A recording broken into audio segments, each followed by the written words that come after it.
We're going to get to the G7 now in France, where President Trump is addressing the cameras ahead of a bilateral with Angela Merkel. Let's listen in. States to take them because they didn't come from the United States. Mr. President, do you and Mrs. Merkel agree on the step forward for Iran?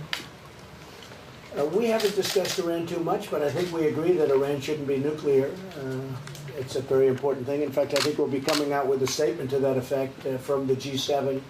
Everybody agrees that we cannot let Iran become a nuclear, have nuclear weapons. Mr. President, you've said multiple times that the EU... Wir haben gemeinsam alle Teilnehmer der G7 deutlich gemacht, wir wollen keine Nuklearbewaffnung des Iran, das muss verhindert werden und wir wollen das auf einem Verhandlungswege erreichen.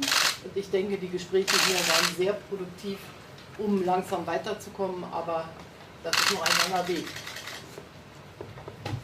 Well, I can only repeat that we together, that is to say all of the G7 members have said that we want to prevent any kind of nuclear weapons for Iran. That's something that we want to prevent. We said we want to achieve that through negotiations. We had very productive talks on this issue as well, but it is obviously still moving as an issue, and it is slowly moving forward, but there's still a long way to go yet. Mr. President, what are your thoughts on the working session on climate? I do think that we really made some big progress with respect to Iran in terms of unity of the G7, and there has been great unity, really. It's been flawless in that sense, and you know, we had a lot of fake news where they're saying, oh, there's no unity, there's no unity. It's like total unity. We've had a really, I'm talking about all of the 7 countries, and it's been really good. Now it's not quite over yet. We have a meeting or 2 left, right? Mm-hmm. But I will tell you, we've had great unity, even with Iran. A lot of progress made on Iran, and we've come to a conclusion, more or less. But the biggest part of the conclusion, they can't have nuclear weapons. But we have had a very successful G7, very friendly, very opposite of what you've reported. I mean, you had a report where I was in the plane, I hadn't even landed yet, and you said I was in a dispute, and I said, that's tough, I haven't landed yet. So it was, you know, that was your predisposition. The other thing is the country is doing United States, as you know, is doing very, very well. Talks are going on with China at a very high level. As you know, Steve, you might just want to mention what was said, but it was just reported in Bloomberg and others that Market Watch, China just put out a statement. What would you say? We appreciate the Vice Premier Lee, his comments that he just came out with, and we look forward to continuing our discussions with Ambassador Lighthizer, and I will expect to continue those shortly. Mr. President, what are your thoughts on the working session on climate? Do you still believe that the EU treats the U.S. worse than China on trade after your discussions? I think the European Union, and I've said this openly, I say it with respect, I think they're as tough as China. I really do. I think they're very tough. The United States has been not treated particularly well over the years, and I'm not saying that as it should have been the other way around, but it wasn't. I congratulate you. But the European Union, they're tough. They're very tough. They're very tough traders, and the United States has lost tremendous amounts of money over the many years with the European Union. And I don't hold that against the European Union. I hold it against our presidents and administrations that did not a good job. I respect the European Union. I respect China for being able to do what they've done to the United States over the years. I mean, you look at a guy like Sleepy Joe Biden, the fact that he would allow them for 8 years with Obama to do what they did to us. This should have happened, what I'm doing with China should have happened 25 years ago. Not just President Obama. I mean, many presidents. You go back with Bush and Clinton. I mean, many presidents should have done something about this. They're taking out hundreds of billions of dollars a year. You know, intellectual property theft by the billions and billions and billions. It's not right. Somebody should have done it. And I'm not blaming China. I'm blaming our representatives and leadership for doing a bad job.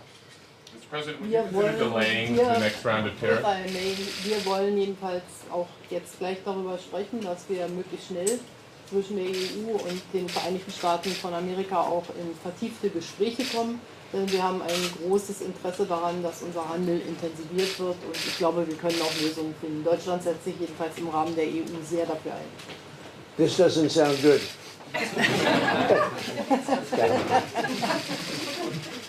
At any rate, we wish to talk about these issues and others right now. We've said we want to come as quickly as possible to an agreement between the European Union and the United States, enhance talks, because this is obviously of very great interest also to us to enhance the trade relations between the European Union and the United States.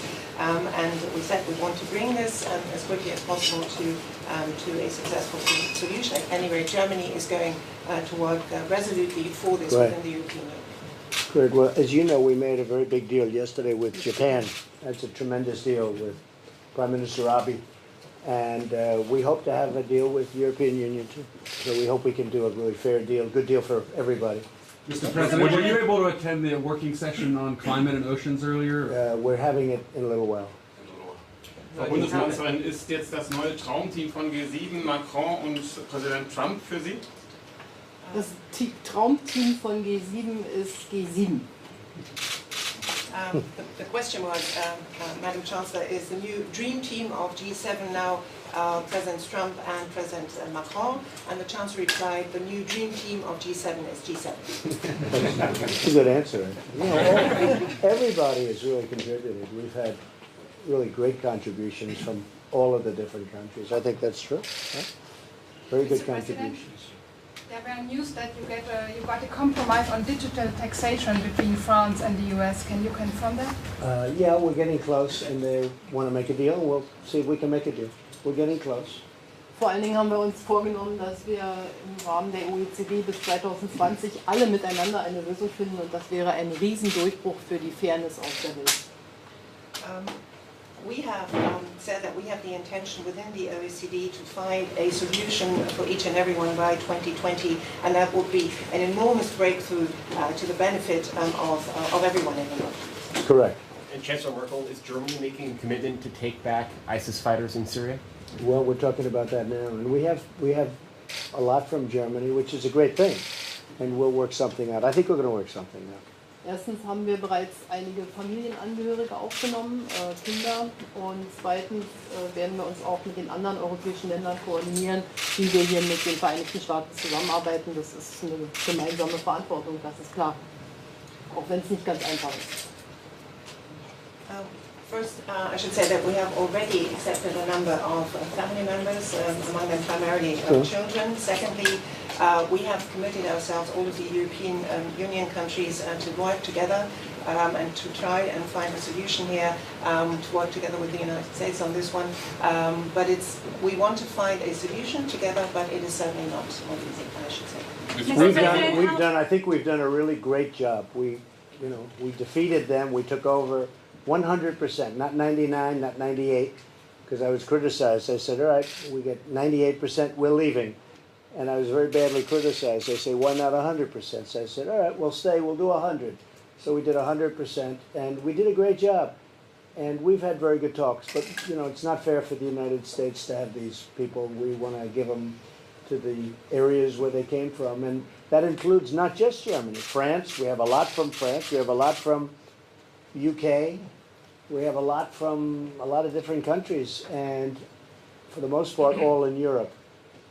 Mr. President, on China, sir, do you think it's possible that talks would advance and you could reach a deal to either delay or cancel the planned tariff increases that you've announced? Well, I think anything's possible. I can say we're having very meaningful talks, much more meaningful than I would say at any time, frankly. And I think for the most part, it's because we are doing very well. China is a great country. I consider President Xi to be a great leader. I think you do also. And he is a great leader. And look, they're losing millions and millions of jobs. They're going to other countries. And if I were them, I'd want to make a deal. But in the meantime, the United States is taking in tremendous amounts of billions and billions of dollars. And frankly, there's been no inflation, and most of these products haven't even gone up because China's able to manipulate and also able to put cash into the system where the product can stay at the same price. Otherwise, it wouldn't be a competitive product and they wouldn't be able to sell it and they'd lose jobs. But they've lost a lot of jobs, and I think they want to see a sensible solution. So there's a really good chance. I think we're probably in a much better position now than at any time during the negotiation. That's something meaningful. And I don't think you could have gotten here without having to go through this process. And maybe I'm wrong, but I think we're probably in a stronger position now to do a deal, a fair deal for everybody. And so we're having very meaningful talks. Mr. President, is the Chancellor pressuring you to de-escalate the trade war with China? No, she'd like to see it worked out because it's good for everybody, I think, if it works out. Not pressuring. She's a brilliant woman, and she understands exactly where everything is. She knows before most people, and she'd like to see it worked out. Frau Merkel, was sagen Sie dazu? Ja, natürlich, wir merken doch, dass wir alle miteinander verbunden sind. Ich habe das schon oft gesagt, dass wir uns freuen würden, wenn es zu einem guten Abkommen zwischen den Vereinigten Staaten von Amerika und China kommt, weil das auch in unser aller Interesse ist. Okay. Well, of course, I mean, we're all, sorry. Of course, I mean, we're all somehow linked together. We all have every interest in trying to see this come to a solution, and we'd be very glad if an agreement could be found between China and the United States that is in our own vested interest. Mr. President, when you are hosting G7 next year, who will be your surprise guest? I don't think there'll be any surprises. I'm not looking for surprises. I think we'll have a very successful G7. It'll probably be in Miami, right next to the international airport. Great location. It's one of the biggest airports. Takes planes from everywhere. Sometimes you have hours and hours of driving to get to certain locations. You'll only have a 5-minute drive, which is good. You land in Miami International Airport, and so we think we're going to have a very successful one, and we can learn from what took place here because I think they did a really great job, even architecturally, the way the rooms were set up and designed, and I think they really did. We got some good ideas from this G7, but there won't be any surprises. No. So your Doral resort? It'll be. Well, we'll see. I think that Russia. We had a talk, and no vote or anything, but we had a talk about Russia. My inclination is to say yes. Some people disagree with me, some people don't. There are people that agree with me 100%, but there are some that don't. So we did have a discussion about Russia. We'll see. I think it's advantageous, but other people don't necessarily agree. Maybe at this time, I think I could say, maybe at this time, without being specific. But we'll see what happens. President, you expect to host at the Doral golf course, the G7? Yeah, it's seeming to set up the best. It's close to the, we haven't made a final decision, but it's right next to the airport, right there, meaning, a few minutes away. It's a great place. It's got tremendous acreage, many hundreds of acres. So we can handle whatever happens. It's really, people are really liking it. Plus it has buildings that have 50 to 70 units in them, so each delegation can have its own building. So you'd have the 7 various delegations. They could have their own building. So and they could have buildings for the press. It's very big, great conference facilities. So we're thinking about it. They love the location of the hotel, and they also like the fact that it's right next to the airport for convenience. And it's Miami, Doral, Miami. So it's a great area. Chancellor, can you say something on Russia? We haven't found anything that could even come close to competing with it, especially when you look at the location being right next to the airport. Because so many places are so far away, the drive is so long, and you need helicopters, you need all sorts of things. This is something you can be there in literally a matter of minutes after you land. So I think they will appreciate that. Chancellor, can you give us your views on Russia? Wir werden sicherlich gleich darüber sprechen, ob wir eine Chance haben, mit dem neuen ukrainischen Präsidenten und dem russischen Präsidenten beim Minsk-Abkommen voranzukommen. Wir haben kleine Fortschritte jetzt schon gemacht mit Präsident Zelensky und dann werden wir bewerten, wie weit wir in den nächsten Monaten kommen. Ich habe ein großes Interesse daran, dass wir die Probleme gelöst bekommen. Es gibt genug Probleme auf der Welt, die noch zu lösen sind. Madam Chancellor, did you invite Right. certainly address these issues in our talks here. I want to see talks held between and a solution between the Ukrainian President, Mr. Zelensky, the new Ukrainian President, and the Russian President. We wish to see progress made on the Minsk agreement. We've already made, as we saw, small progress with President Zelensky, and I think we have to try and bring this forward in the next few months to come. I, at any rate, have every interest in bringing about a solution to this. It is a big problem, and we have enough problems in the world as it is, so I think we ought to make progress on this one. Mr. President? The G7 is about to lose its only female leader. Are you concerned that the world isn't doing enough to promote female leaders around the world? I'm still here. She may surprise you. She may be here a long time. I know her well. I don't know that you're right about that. I don't know that you're right about that at all. Mr. President, speaking on female leaders, are you signing on to any of the gender equality initiatives and also the African Partnership initiatives? Well, we're looking at it very carefully. We had some very good meetings on that, yes, very, very good meetings. Really productive. It was something that we are looking at very seriously as a country, as an endorsement, as a country, yeah. So we're looking at that very seriously. Mr. President, have you discussed monetary policy with any of these leaders? Not too much. Germany, of course, has pretty cheap money right now. It may come up at the very end in our last meeting. I think we're going to be discussing that a little bit, but we haven't had that meeting yet. It's a big thing, monetary policy, very big. And fiscal policy. And fiscal. Madam Chancellor, did you invite the President to Berlin, and what was his answer? Wie ich es Ihnen schon gesagt habe, habe ich den Präsidenten schon vielfach eingeladen und Sie haben ja erst seine Antwort gehört. As I've already told you, I've invited the President repeatedly on previous occasions, and you have heard his answers just now. We'll be there. We'll be there. It's very honored by the invitation, and that's true. And we will be there, and maybe soon. It's, you know, I have German in my blood. I'll be there. Would you make a stop on the way to Poland, for example? Well, I haven't thought of that, but it could happen. We have, that's a little soon. That's a little soon. But we'll be in Poland, I guess, next week. And then we'll be heading back. It's a little bit too soon, but we're going to be there very soon in Germany. Okay? Thank you all very much. Thank you. Thank you. Thank you. Just wow. If you're joining us here for the first time on this Monday morning, 5:43 a.m. Eastern Time, that was President Trump alongside German Chancellor Angela Merkel ahead of their bilateral meeting at the G7. A lot of news to get to. Now, first, a couple of hours ago, President Trump shocked the world, saying China had called, they had productive talks, and that they thought they'd make a deal on trade. That was enough to send the markets into recovery mode. But that wasn't all. The president said that they have reached a deal with, or a conclusion with Iran, more or less, that they have tonal unity among G7 leaders, and then broke this news about next year's G7 conference that is hosted by the United States. And President Trump there at least suggesting that it will be at his own property, Trump Doral, which is about 10 miles from the airport, about 15 minutes away. So the president suggesting his own property will host next year's G7 conference. It's a whiplash Monday.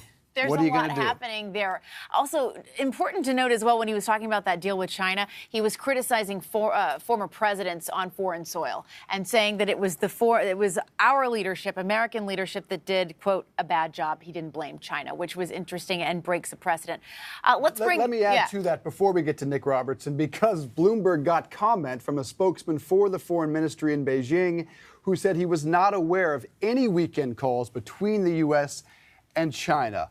A lot to unpack here. Yeah, so we'll bring in senior diplomatic editor Nic Robertson, who's at the G7 in southern France. Nic, there's so much to look at here and to analyze and to talk about. What really stuck out to you in all of this?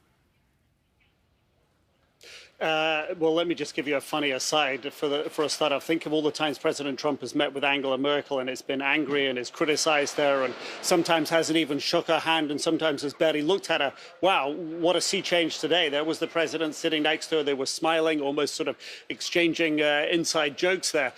In all seriousness, though, I think one of the headlines that stands out to me is that President Trump says there will be a joint statement coming from this G7 about Iran. This, of course, we know coming into this, President Macron has said that there wouldn't be a joint communique. So now we have apparently an agreement on Iran.